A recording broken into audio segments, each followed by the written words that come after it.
आज अगर किसी बच्चे से भी पूछोगे कि 26 जनवरी को क्या है, तो बच्चे भी जोश में कहेंगे गणतंत्र दिवस। फिर उनसे पूछा जाए कि 26 जनवरी को गणतंत्र दिवस क्यों मनाया जाता है, ऐसा क्या खास हुआ था 26 जनवरी को, तो इसका भी एक सरल जवाब है कि इस दिन अपना संविधान लागू हुआ था। लेकिन एक सवाल जिसका जवाब ज्यादा लोगों को ना पता हो कि 26 नवंबर 1949 को संविधान तैयार हो गया था। फिर 2 महीने बाद 26 जनवरी 1950 को ही क्यों लागू कराया गया, तो आज हम जानेंगे गणतंत्र दिवस और संविधान से जुड़ी कुछ बातें। पंडित जवाहरलाल नेहरू ने 31 दिसंबर 1929 को इंडियन नेशनल कांग्रेस के लाहौर सेशन में रावी नदी के किनारे तिरंगा फहराकर पूर्ण स्वराज की घोषणा की थी। पूर्ण स्वराज का औपचारिक प्रस्ताव 19 दिसंबर 1929 को पास किया गया था और 26 जनवरी 1930 को पहला स्वतंत्रता दिवस घोषित किया गया था। नेहरू की पूर्ण स्वराज की घोषणा तुरंत राजनीतिक विफलता नहीं थी, बल्कि एक रणनीतिक विफलता थी। कठोर औपनिवेशिक दमन, सभी भारतीय गुटों के बीच पूरी एकता की कमी और शक्ति में भारी अंतर के कारण तुरंत ब्रिटिश वापसी कराने में सफलता नहीं मिली। लेकिन वह दिन यादगार बन गया। यह 1934 में था, जब एम.एन. रॉय ने पहली बार भारत के लिए संविधान सभा का विचार सामने रखा।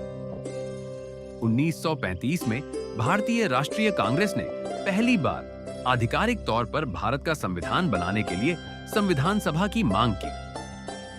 1938 में जवाहरलाल नेहरू ने भारतीय राष्ट्रीय कांग्रेस की ओर से घोषणा की कि स्वतंत्र भारत का संविधान बिना किसी बाहरी दखल के बनाया जाना चाहिए। फिर 1942 में क्रिप्स प्रस्ताव भारत आए, जिसमें ब्रिटिश सरकार का एक इंडिपेंडेंट कॉन्स्टिट्यूशन बनाने का ड्राफ्ट प्रस्ताव था। लेकिन मुस्लिम लीग ने उन्हें खारिज कर दिया, जो चाहती थी कि भारत को 2 अलग-अलग संविधान सभाओं वाले 2 आजाद राज्यों में बांटा जाए।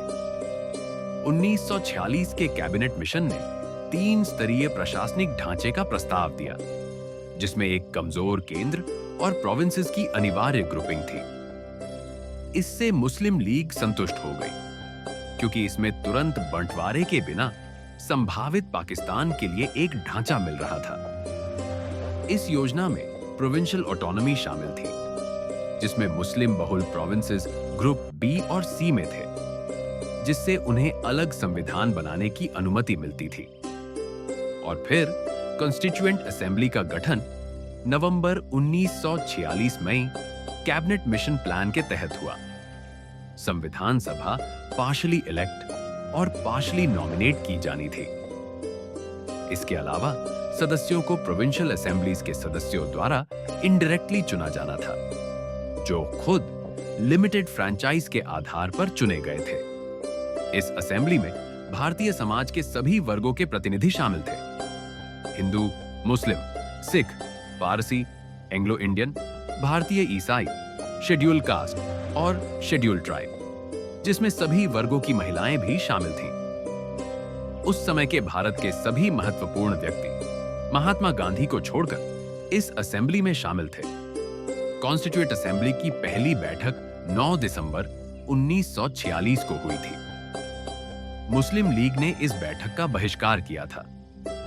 इसमें सिर्फ 211 सदस्य शामिल हुए थे। डॉक्टर सच्चिदानंद सिन्हा को अस्थायी अध्यक्ष चुना गया। बाद में डॉक्टर राजेंद्र प्रसाद को असेंबली का अध्यक्ष चुना गया। 13 दिसंबर 1946 को जवाहरलाल नेहरू ने असेंबली में ऐतिहासिक ऑब्जेक्टिव रेजोल्यूशन पेश किया। इसमें संवैधानिक ढांचे के मूल सिद्धांत और दर्शन बताए गए थे। यह प्रस्ताव 22 जनवरी 1947 को असेंबली द्वारा यूनानिमसली अपनाया गया था। इसने अपने सभी बाद के चरणों के माध्यम से संविधान के अंतिम स्वरूप को प्रभावित किया। इसका मॉडिफाइड वर्जन वर्तमान संविधान की प्रियम्बल बनाता है। 3 जून 1947 को घोषित माउंटबेटन प्लान भारतीय स्वतंत्रता का आखिरी प्लान था, जिसमें 15 अगस्त 1947 को ब्रिटिश इंडिया को दो आजाद देशों, इंडिया और पाकिस्तान, में बांटने का प्रस्ताव था। इसका मकसद कम्युनल टेंशन को खत्म करने के लिए तेजी से सत्ता ट्रांसफर करना था, जिसमें बंगाल और पंजाब का बंटवारा और नॉर्थ वेस्ट फ्रंटियर प्रोविंस के लिए जनमत संग्रह शामिल था।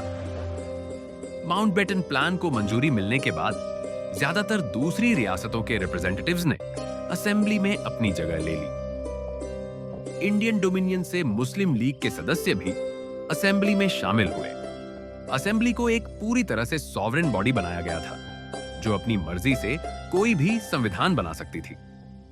यह ब्रिटिश संसद द्वारा भारत के संबंध में बनाए गए किसी भी कानून को खत्म या बदल सकती थी। असेंबली को दो अलग अलग काम सौंपे गए थे, यानी आजाद भारत के लिए संविधान बनाना और देश के लिए आम कानून बनाना। ये दोनों काम अलग अलग दिनों में किए जाने थे।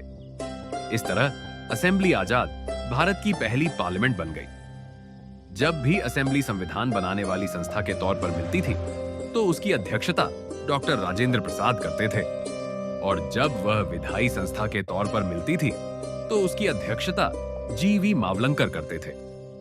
26 नवंबर 1949 को अपनाए गए संविधान में एक प्रस्तावना, 395 अनुच्छेद और 8 अनुसूचियां थीं। प्रियम्बल को पूरे संविधान के लागू होने के बाद लागू किया गया था। संविधान सभा की 2 साल 11 महीने और 18 दिनों में 11 बैठकें हुई। संविधान बनाने वालों ने लगभग 60 देशों के संविधानों का अध्ययन किया था और ड्राफ्ट संविधान पर 114 दिनों तक विचार किया गया। संविधान बनाने में कुल 64 लाख रुपए का खर्च आया। संविधान सभा 26 जनवरी 1950 से लेकर 1951 से 52 में पहले जनरल इलेक्शंस के बाद नई संसद बनने तक भारत की अंतरिम संसद के तौर पर काम करती रही। तत्कालीन कानून मंत्री डॉक्टर B.R. अंबेडकर ने असेंबली में संविधान का ड्राफ्ट पेश किया। उन्होंने असेंबली की चर्चाओं में बहुत अहम हिस्सा लिया। वे असेंबली में अपने लॉजिकल, दमदार और असरदार तर्कों के लिए जाने जाते थे।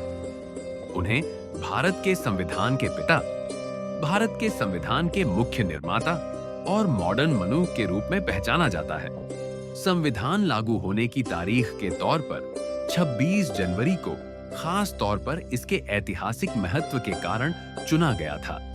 1930 में इसी दिन इंडियन नेशनल कांग्रेस के दिसंबर 1929 के लाहौर सेशन के प्रस्ताव के बाद पूर्ण स्वराज दिवस मनाया गया था।